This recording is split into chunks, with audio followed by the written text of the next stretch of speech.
Go ahead. Oh, you're gonna go. Live television! Okay, hey, we're here in the Timing Food Studios. I'm Katie Barrera, and we're with Cooking Light, and we're gonna have a really good lunch today because we have Rob McDaniel here with us. He is a 4-time James Beard semi-finalist for Best Chef South. You're like the Susan Lucci of the James Beard Awards. I love it. Nice. And he's going to show us an amazing recipe today that was inspired by his grandmother. You want to tell us a little bit about it? Yeah, sure. So just to go to my grandmother Mac's house, and at night before she'd go to bed, she would have cornbread and buttermilk. So this has kind of some hints of those things that she used to do. And so we're going to do filled peas, which in this case are going to be creamer peas or lady peas. You could use pink eye purple hulls, lima beans, butter beans, whatever you can get that's nice and fresh. So Rob, I'm a Yankee, Yeah. and when I moved to the South, this whole field peas thing totally threw me for a loop. They're amazing, but I don't know what I'm looking for when I go to the grocery store. Like, can I just get peas and take them out of the pods and use that, or is this really a different animal? You totally can, but that would be old school. So you can buy these already hulled and everything, so you don't have to go through the work of all that. So you get these, cook them in a little bit of ham hock stock, some fresh thyme, some onion, until they're tender. It takes no time when you're using fresh ones, so it's pretty quick. Yeah, they're awesome. These are my favorite too, little creamer peas. So we're going to heat these up, but first thing we're going to do is we're going to get our cornbread going. And so we're going to put this in a hot pan. What's in that batter? So the batter is a little bit of corn, self-rising cornmeal, self-rising flour, baking powder, onion, and some salt and pepper. So we're going to let that cook there for a second. And what we're going for is we want to get that outside super nice and crispy, because those are the parts that we want on top of the peas. So Cooking Light readers and Facebook watchers, it may look like we're deep frying cornbread, and we are. But that's okay, because we're gonna use this as a garnish on your field peas. So instead of a big old honking thing of cornbread, you get this incredibly decadent thing, but in a reasonable portion. Love it. Yes, it's delicious. So we're gonna put this in the oven. 400-degree oven. And let that bake. Okay? So, in the meantime, we're gonna put our filled peas in here to heat up. So these have already been cooked. These should only take about 10 to 15 minutes to cook from raw. These we're just gonna heat up. Okay? And you've just got some of the cooking liquid from the beans. Some of the pot liquor in there, and wrong one.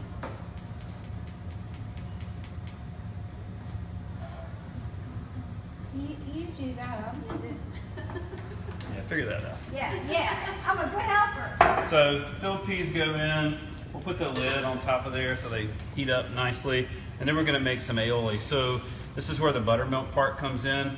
My grandmother Mac would put cornbread in the buttermilk, but for this we're gonna make aioli, which traditionally you would maybe thin out with a little lemon juice or a little water, but we're gonna use buttermilk so you get that tang from it for the end dish, okay? So we will put our egg yolk in. So we're aioli is mayonnaise basically. So we're gonna make mayonnaise, 1 egg yolk, and then we're gonna whisk in 1 cup of oil, slowly so it doesn't break. A few drops at a time.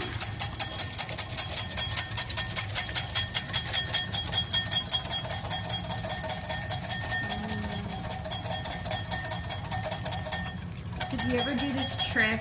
I mean, you're not having any trouble, but if you're not quite as soigné as Rob McDaniel's, and you're whisking and that bowl is like going all over the place, you can take a kitchen towel and just roll it up like this and make a little nest for your bowl, and then it won't go anywhere.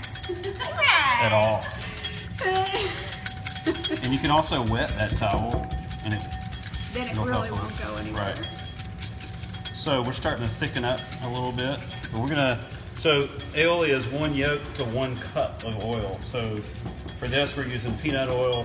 You could use canola oil, You can use olive oil, but olive oil can be a little bit strong, so I would not encourage that. You could do half and half if you want the flavor of the olive oil though.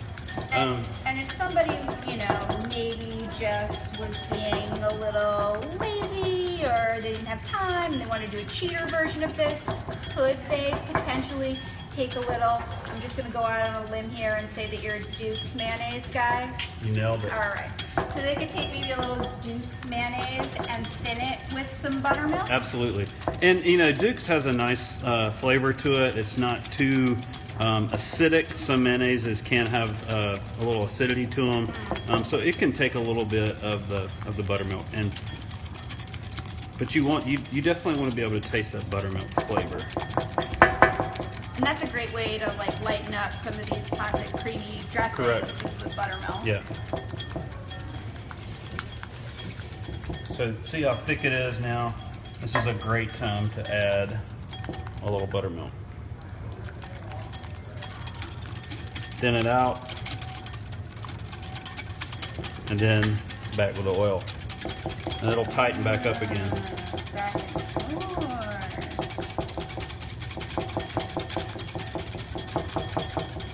So this is a pretty neutral, because aioli typically would have garlic in it. For this, we want to taste the buttermilk, and garlic can get kind of loud in there. So we did not put any garlic in here. So we're just going to keep on whisking, and it's going to thicken back up. We're going to add some more buttermilk to it. And we're going to add a little bit of salt and pepper also. You're going to do dill with this? Yeah, we're going to do fresh dill on top.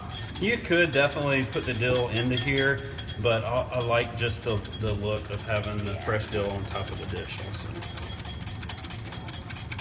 Can you check those peas? Sure thing.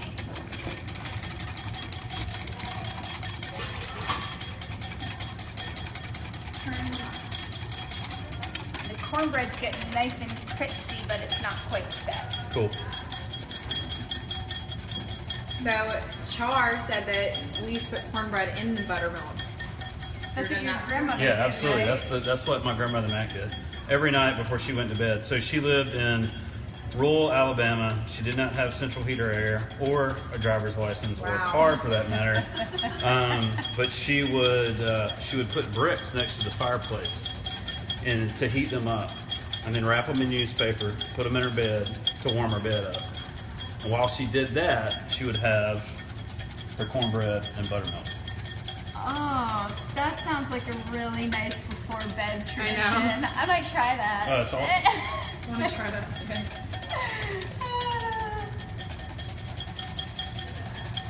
Could you use a mixer for this? You definitely could if you're weak.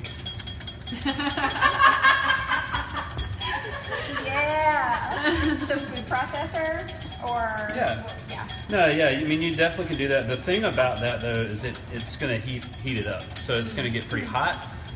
So you're going to want to cool it down because it will break. So if you're doing this in say a food processor, you've got your egg yolks in, it's spinning away, you're pouring the oil in, and all of a sudden you hear this sound that just doesn't sound weird, and you look down and it looks like a pale yellow soup.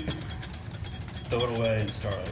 Well, you can actually. Is there a way to fix it? Yeah, you can fix it actually. You don't have to throw it away. So you can just take it out of that and put some more egg yolks in, and you'll incorporate that into the egg yolks, so you're not throwing it all away.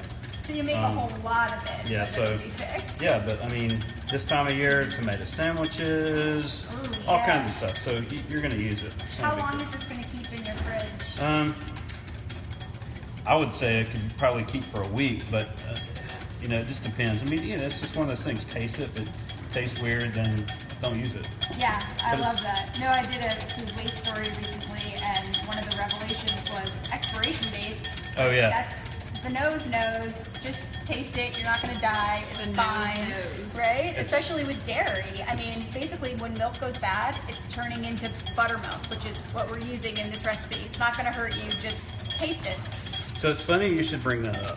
I spent the weekend in Montana on a James Beard boot camp, and all we talked about was food waste. And that was kind of what we watched a video, and they tasted bad milk. And you know, milk is pasteurized, so once it goes bad, it still doesn't have anything in there that's going to kill you. So yeah, you know, it's amazing how much we waste. Like, I think $218 billion is spent every year producing, transporting, processing food that is never consumed. Exactly. Ever. I think it's almost half of the food that we buy goes to waste. Oh, it is. Yeah, for sure. But yeah, I mean, it literally, that was not cute either, by the way, Facebook world. This is natural Facebook. Yeah, it's natural.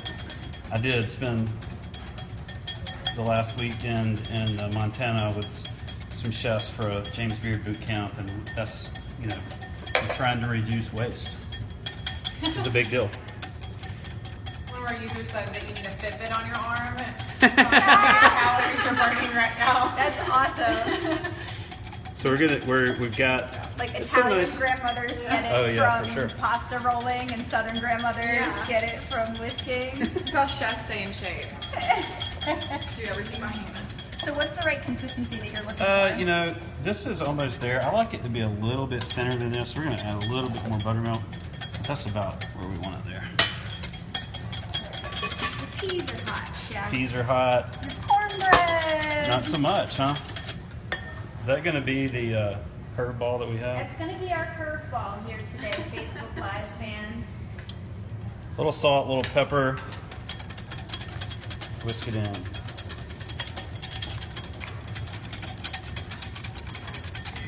Okay, so that is ready.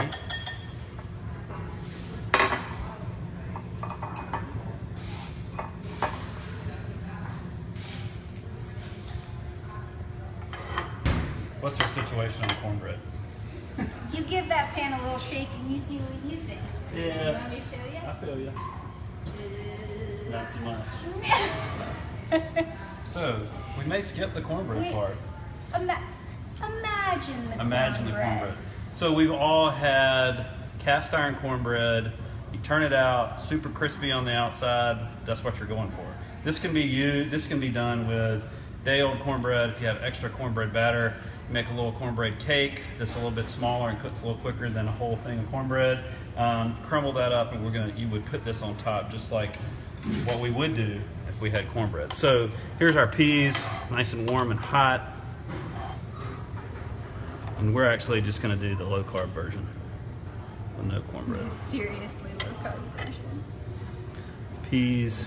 And this is really, you could do this with hot peas or cold peas. Yeah, I was just going to say, I would toss that. If it's super hot outside, you know, I mean, one of the things that we do at the restaurant is we're at the lake and it's hot, and you don't always want a hot plate of food. So a lot of times what we will do is we do salads and things and put fish on top or chicken, things like that. So it's not piping hot. So we just drizzle our aioli over the top. Like so. And then a little fresh dill. And then we're going to I imagine want you to mime cornbread. crispy cornbread all over the top. Like so. And then that is something that would make my grandmother Mac proud. Unless, well, especially if I had cornbread on it. Thank you so much. Thank and you. Where can our Facebook Live viewers find you? Springhouse AL on Instagram and on Twitter, and then Springhouse at Crossroads for Facebook. Thanks, guys.